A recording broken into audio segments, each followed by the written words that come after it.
తెలుగు భాషలో గొప్పతనం ఏంటంటే కొన్ని పదాలకు అర్థం చెబితే అర్థమవుతుంది, కొన్ని మాటలకు ఆధారం చూపిస్తే తెలుస్తుంది.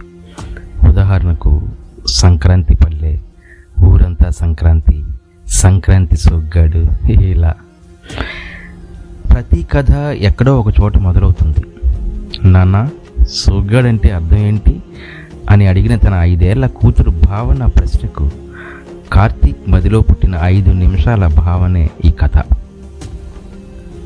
అందం కొందరి సొంతం, ఆప్యాయత కొందరి గొప్పతనం, అల్లరి కొందరికి అలవాటు, ఆదర్శం కొందరి హోదా, ఇవన్నీ కలిసిన మృదు స్వభావే సోగ్గాడు అని తన కూతురికి చెప్పాలనిపించింది. కలవడానికి వచ్చానండి. ఊరికి సంక్రాంతి వచ్చినా తమరొచ్చాక పండుగ స్టార్ట్ అయిందండి.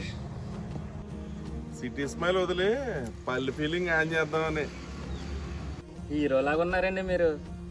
సాధారణ మనిషి కూడా సంక్రాంతి హీరో అయిపోతాడు తమ్ముడు. సిటీలో అందరూ తెల్లగా ఉంటారా లేకపోతే పల్లెగాలి తల్లి మెరిసిపోతున్నారా మీరు? పల్లెగాలికి రంగే లేదురా, మనుషులు అసలైన రంగు చూపిస్తుంది. పట్నంలో పంచదార చిలకలు బాగుంటాయంట కదా. పల్లెటూరు అరిసెలు అంత రుచి కాదులేరా పట్నం రామశిలకలో. పట్నం వెళ్ళి బాగా సంపాదించినట్టు కదా, ఆకాశం అంత ఎత్తు దిగారని వాళ్ళకిచ్చాను. ఆకాశానికి రెక్కలు అవసరం, కానీ నేలకు నిలకడ ఆధారం. పట్నంలో ఎత్తు దొరికింది, కానీ నిలబెట్టింది మాత్రం ఈ నేలే. అక్కడ చిరునామమే ఉంది, ఇక్కడ చిరునామా ఉంది. అక్కడ పరిచయస్తులు ఉన్నారు, ఇక్కడ ఆత్మీయులు ఉన్నారు. అందుకే మన ఊరికి మంచి చేస్తూనే ఉంటారు. అందుచేత మన తెలుగు అంటే ఇష్టం, మన పల్లె అంటే ఇష్టం, మన సంక్రాంతి అంటే మహా ఇష్టం. అందరికీ సంక్రాంతి శుభాకాంక్షలు.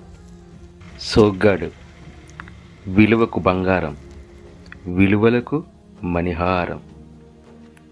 తన కూతురు భావన అడిగిన ప్రశ్నకు సమాధానంగా ఒక్క మాటలో చెప్పాలంటే సోగ్గాడంటే హీరో కాదు, హీ మ్యాన్.